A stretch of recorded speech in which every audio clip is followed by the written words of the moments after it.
Assalamualaikum warahmatullahi wabarakatuh. Selamat datang di Wistara Ahmad Channel.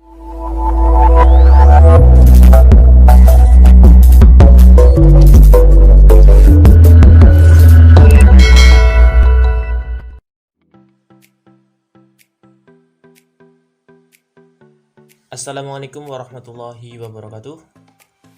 Alhamdulillah, pada kesempatan kali ini kita bisa bertemu kembali dalam mata pelajaran fikih kelas 7. Anak-anak kelas 7, bagaimana kabarnya hari ini? Alhamdulillah, luar biasa, Allahu Akbar. Semoga kalian dalam keadaan sehat walafiat dan selalu dalam lindungan Allah Subhanahu wa taala. Allahumma amin. Oke anak-anakku, untuk pertemuan kali ini kita sudah memasuki bab keempat. Ya, untuk itu kalian harus menambah semangatnya ya. Untuk mengikuti pembelajaran kali ini, silakan nanti kalian simak sampai akhir ya. Jangan di skip, simak sampai akhir biar tidak gagal paham. Namun sebelum kita memasuki pembelajaran, silakan bagi yang belum subscribe, klik subscribe terlebih dahulu agar nanti kalian bisa mengaktifkan notifikasi ya, biar nanti ada pemberitahuan seputar materi pembelajaran yang saya upload melalui YouTube channel ini. Dan apabila nanti videonya bermanfaat, silakan kalian like dan juga share ke teman yang lainnya agar teman-teman yang lain bisa memperoleh manfaat dari pembelajaran kita. Oke, terima kasih. Kita memasuki bab keempat, yaitu tentang mengembangkan nilai-nilai demokrasi melalui sholat berjamaah.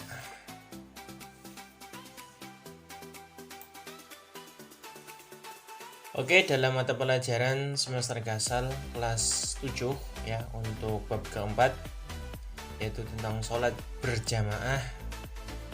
Nanti kita akan belajar bersama tentang yang pertama ada pengertian sholat berjamaah, yang kedua adalah dasar hukum perintah sholat berjamaah, kemudian syarat syah imam dan syarat syah makmum, kemudian yang keempat adalah posisi imam dan makmum, yang kelima ada makmum muwafiq dan makmum masbuk, kemudian yang keenam ada pergantian imam, dan yang terakhir adalah mengingatkan imam yang lupa.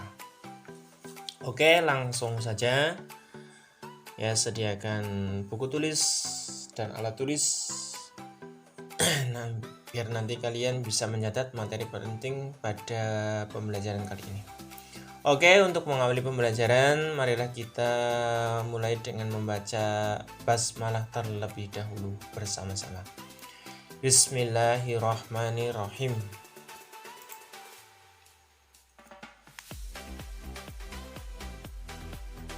Oke, ini adalah peta kompetensi ya, biasa ini adalah KD 3, KD pengetahuan, yaitu tentang menganalisis ketentuan sholat berjamaah. Ini adalah indikator dan ini adalah materi yang akan kita pelajari di bab 4, dan yang terakhir adalah aktivitasnya. Kemudian yang pertama adalah di dalam sholat berjamaah kita akan belajar tentang pengertian sholat jamaah. Al-sholatul jamaah ataupun sholat jamaah bermakna pelaksanaan sholat yang melibatkan dua orang ataupun lebih sebagai satu kesatuan,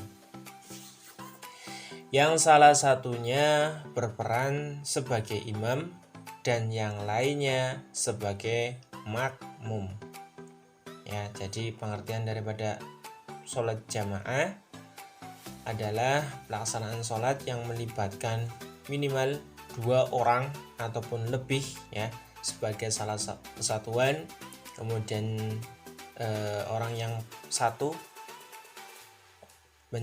berperan menjadi makmum dan yang satunya lagi berperan sebagai imam.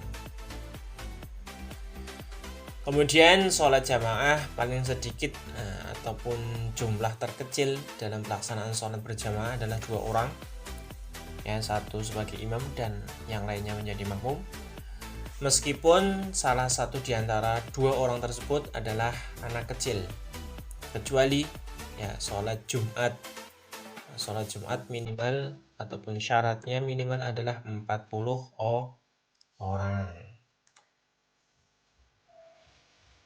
Kemudian 2 dasar-dasar hukum sholat berjamaah. Di sini ada firman Allah dan juga hadis yang diriwayatkan oleh semua imam hadis kecuali An-Nasa'i dan Abu Daud. Yang pertama adalah firman Allah dalam surat An-Nisa ayat 102 yang artinya, dan apabila kamu berada di tengah-tengah mereka sahabatmu, lalu kamu hendak mendirikan sholat bersama mereka. Ya. Ayat tadi ya dalam surat An-Nisa menjelaskan dianjurkan sholat berjamaah di tengah-tengah peperangan, apalagi jika dalam kondisi aman dan damai. Kemudian dalil yang kedua adalah hadis Nabi Muhammad SAW yang artinya adalah sholat berjamaah lebih utama 27 derajat kedudukannya di sisi Allah Subhanahu wa taala daripada sholat sendiri. Ini adalah keutamaan daripada sholat berjamaah dibandingkan sholat sendirian. Hadis riwayat ya semua imam hadis, nah, kecuali An-Nasa'i dan Abu Dawud. Oke, bisa dipahami. Lanjut. Kemudian yang ketiga adalah syarat sah imam dan makmum. Di sini saya ada tabel ya. Tabel yang pertama adalah syarat sah imam dan tabel yang kedua adalah syarat sah makmum. Yang pertama adalah syarat sah imam adalah Islam imam ya. Syarat sah imam yang pertama Islam, yang kedua adalah berakal sehat, yang ketiga adalah mumayyiz, yang keempat adalah jika terdapat makmum laki-laki maka imam harus berjenis laki-laki. Tidak sah makmum laki-laki mengikuti imam wanita ataupun perempuan. Yang kelima, syarat sahnya adalah tidak berhadas kecil maupun besar. Yang keenam, memiliki bacaan yang bagus dan mengetahui rukun-rukun sholat. Yang ketujuh, pada waktu menjadi imam, ia tidak dalam posisi sebagai makmum. Kemudian syarat sah menjadi makmum yang pertama adalah berniat menjadi makmum kepada imam yang tujuan bersama-sama dengan pelaksanaan takbiratul ihram. Syarat yang kedua adalah Islam. Syarat yang ketiga adalah berakal sehat. Syarat yang keempat mumayyiz. Syarat yang kelima adalah mengikuti imam dalam setiap gerakan dari awal hingga akhir pelaksanaan jamaah. Dan yang keenam adalah posisi makmum tidak lebih maju dibandingkan imamnya. Itu adalah syarat sah imam dan juga syarat sah makmum. Kemudian prioritas menjadi imam berdasarkan hierarkinya. Ada 15. Yang pertama adalah pemimpin di tempat wilayahnya. Jika tidak ditemukan, yang paling berhak adalah yang pertama imam tetap jika masjid tidak memilikinya, maka dipilih penduduk setempat. Jika tidak ditemukan ataupun sebaliknya banyak penduduk setempat yang mampu menjadi imam, maka dapat dipilih berdasarkan kriteria. Yang pertama adalah paling memahami hukum-hukum Islam, kemudian paling fasih bacaannya, kemudian berperilaku paling sederhana ataupun zuhud dalam menjalani hidup. Selanjutnya paling menjaga diri dari makanan-makanan yang diharamkan. Selanjutnya yang lebih dulu berhijrah. paling banyak menjalankan syariat Islam. Selanjutnya paling mulia keturunan ataupun nazabnya. Terus paling baik tingkah lakunya. Selanjutnya paling bersih penampilannya, ya, termasuk pakaian yang dikenakan. Berikutnya paling merdu suaranya. Terus paling ideal postur tubuhnya. Jika seluruh calon imam tidak ditemukan yang ideal ataupun sebaliknya, hampir semuanya ideal, maka didahulukan yang lebih dulu menikah. Nah, itu adalah prioritas menjadi imam berdasarkan hierarkinya. Selanjutnya posisi imam dan makmum. Adapun posisi imam dan makmum, ya, yang pertama adalah hukum asal sholat berjamaah adalah imam berada di depan dan para makmum baik laki-laki maupun perempuan berdiri di belakangnya, di belakang imam. Selanjutnya Rasulullah SAW bersabda, jadikanlah imam berada di tengah-tengah barisan dan tutuplah celah yang kosong.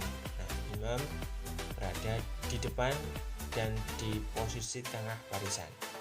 Kemudian yang ketiga adalah jika makmumnya satu orang laki-laki yang sudah baligh, maka disunahkan berdiri di sebelah kanan imam dengan sedikit lebih mundur dari tumitnya imam. Selanjutnya jika makmumnya adalah laki-laki dan perempuan, maka makmum laki-laki berdiri di sebelah kanan imam, sedangkan makmum perempuan berdiri di belakang makmum laki-laki. Kemudian jika makmumnya terdiri dari 2 orang laki-laki ataupun seorang laki-laki dan seorang anak kecil, maka kedudukannya membuat satu baris di belakang imam. Kemudian jika makmumnya perempuan ataupun jamaah perempuan, maka berdiri di belakang imam dan jaraknya tidak lebih dari 3 hasta. Kemudian selanjutnya jika makmumnya terdiri dari seorang laki-laki anak kecil, perempuan, dan jamaah perempuan, maka caranya makmum dewasa berdiri di belakang kanan imam, sedangkan anak kecil berdiri di sebelah kanan ataupun kiri makmum, bukan di belakangnya. Dan yang terakhir, jika makmumnya terdiri dari sekelompok laki-laki, anak kecil, ya, wanita, dan jamaah perempuan, maka barisan pertama diisi laki-laki dewasa, selanjutnya anak-anak dan wanita meskipun ia hanya sendiri, dan barisan terakhirnya adalah barisan dari perempuan. Itu adalah posisi, ya, imam dan juga makmum. Kemudian yang kelima adalah makmum muwafiq dan juga makmum masbuk. Perlu diketahui bahwasannya makmum itu ada 2 jenis. Yang pertama makmum muwafiq dan masbuk. Apa sih itu makmum muwafiq? Makmum muwafiq adalah makmum yang mengikuti gerakan imam sejak imam takbiratul ihram ataupun dari rakaat pertama. Sedangkan makmum masbuk adalah makmum yang tidak mengikuti imam sejak dari rakaat pertama, ya. Itu pengertian dari makmum muwafiq dan makmum masbuk. Yang pertama di sini, ya, makmum muwafiq. Yang pertama adalah jika makmum muwafiq tertinggal dari imam sebanyak 1 rukun gerakan secara sengaja, maka sholatnya tetap sah. Kemudian yang kedua, ya, jika tertinggal 2 rukun gerakan, contoh imam sudah melakukan sujud sedangkan makmum masih berdiri membaca Al-Fatihah disebabkan kelalaian makmum, maka sholatnya tidak sah. Jadi harus konsentrasi pada saat sholat, ya, tidak boleh melamun. Yang ketiga, Jika tertinggal 2 rakaat gerakan disebabkan terlalu cepatnya imam dalam membaca dan gerakan, maka hukum sholatnya makmum tetap sah. Yang keempat, jika tertinggal 3 rukun, contoh makmum masih belum selesai membaca Al-Fatihah dan imam telah bangun dari sujudnya ataupun telah duduk tasyahud, maka sholatnya tetap sah. Namun ketika imam selesai mengucapkan salam, makmum harus menambah rakaat untuk menyempurnakan bacaannya yang tertinggal. Itu makmum muwafiq ya. Sedangkan untuk makmum masbuk, yang pertama adalah jika makmum masbuk tertinggal 1 rukun, ya misal dapat mengejar rukunnya imam dengan tenang dan tanpa tergesa-gesa, maka sholatnya tetap sah dan dianggap telah mendapat 1 rakaat. Yang kedua, jika tidak bisa mengejar rukunya imam, maka tidak hitung mendapat 1 rakaat dan harus menambah yang tertinggal setelah imam mengucapkan salam. Yang ketiga, jika imam sudah melakukan sujud, maka makmum masbuk setelah takbiratul ihram dapat langsung melakukan sujud, tidak hilang mendapat 1 rakaat dan harus menambah yang tertinggal setelah imam mengucapkan salam. Yang keempat, jika imam sudah duduk tasyahud akhir, maka makmum masbuk setelah takbiratul ihram dapat langsung melakukan tasyahud akhir. Makmum tetap mendapat keutamaan sholat berjamaah meskipun tidak dihitung sebagai rakaat. Oleh karena itu, setelah imam mengucapkan salam, makmum harus meneruskan seluruh rakaat yang tertinggal. Dan yang kelima adalah jika sholat yang dilakukan terdapat doa kunut, maka makmum masbuk ikut bersama imam dan kembali berkunut ya di akhir sholatnya. Selanjutnya yang keenam adalah pergantian imam. Nah, di sini ya ada aspeknya. Kemudian ada sholat Jumat dan sholat selain sholat Jumat. Yang pertama adalah penyebab. Ya, adapun sebab dialaminya perkara-perkara yang membatalkan sholat, ya tidak ada sebab karena pada dasarnya sholat dengan 2 imam adalah boleh atau sah. Ya, 2 imam di sini adalah apabila imam yang pertama itu pada saat menjadi imam ada kendala batal ataupun apa, maka salah satu imam bisa menggantikan imam yang tadi imam yang pertama, itu boleh. Kemudian tata caranya ya sholat Jumat. Penunjukan wajib bagi berjamaah untuk menunjuk imam pengganti pada rakaat pertama sholat Jumat. Tata cara proses penunjukan harus menggunakan isyarat, bukan kata-kata. Imam mundur membungkuk sambil menaruh tangannya di depan pinggul, soraya menggambarkan ia telah berhadas. Kemudian imam menunjukkan dengan jarinya jumlah rakaat yang tersisa. Selanjutnya ia memberikan isyarat tangannya di atas lututnya, yang berarti ia meninggalkan ruku, atau di depan dahi, yang berarti meninggalkan sujud. Lalu ia menunjukkan pada jamaah yang tidak jauh dari tempatnya. Kemudian ya, sedangkan sholat selain sholat Jumat ya, menunjukkan ya dianjurkan bagi imam untuk menunjuk penggantinya. Tata cara sama seperti dalam sholat Jumat. Selanjutnya rangkaian sukarela daripada sholat Jumat ya, sukarela. Pada rakaat kedua sholat Jumat tidak diwajibkan menunjuk imam, karena jamaah dapat langsung menyelesaikan rakaat kedua secara sendiri-sendiri. Tata cara setelah mendapat isyarat imam tidak menunjukkan makmum terdekat langsung maju menggantikan imam yang sedang berhadas.